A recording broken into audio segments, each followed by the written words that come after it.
Good evening. আমি অজয় পাত্র। আজকে একটা ভালো স্টক নিয়ে কথা বলতে, সেটা হচ্ছে রেলওয়ে বিকাশ নিগম। ঠিক আছে, এইটা আপনাদের গভর্নমেন্ট স্টক। এটা মেনলি আমাদের রেলওয়ে ডেভেলপমেন্টের কাজে লাগানো হয়। ঠিক আছে, এখানে আপনার প্রমোটারের সংখ্যা বেশি, কারণ হচ্ছে এটা গভর্নমেন্ট স্টক। আপনার ডোমেস্টিক ইনভেস্টর আছে, ফরেন ইনভেস্টমেন্ট আছে। ঠিক আছে, সবথেকে বড় কথা হচ্ছে এটা খুব খুব ভালো স্টক। যদি ভবিষ্যতের জন্য কেউ লং টার্মে রাখতে পারে না, অনেক অনেক ভালো রিটার্ন পাবে। আমি দেখেছি, রিসার্চ করে দেখেছি, খুব ভালো স্টক। যেমন আইআরসিটিসি যেমন আছে, সেম টু সেম এই টাইপের। এটা একটা রেলওয়ে বিকাশ নিগম, এটা আলাদা করে কোম্পানি করেছে। এটা আমার বয়স 4 বছর মতো হলো।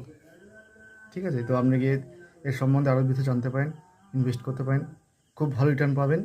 আর যারা 6ই এপ্রিল 2023-এর মধ্যে যারা যারা যারা এই শেয়ার বাই করেছেন, প্রত্যেকে কিন্তু ডিভিডেন্ড পাবেন। এটা খুব ভালো সংবাদ। ইনভেস্ট করা না করাটা আপনার ব্যাপার, ব্যক্তিগত ব্যাপার। Thank you.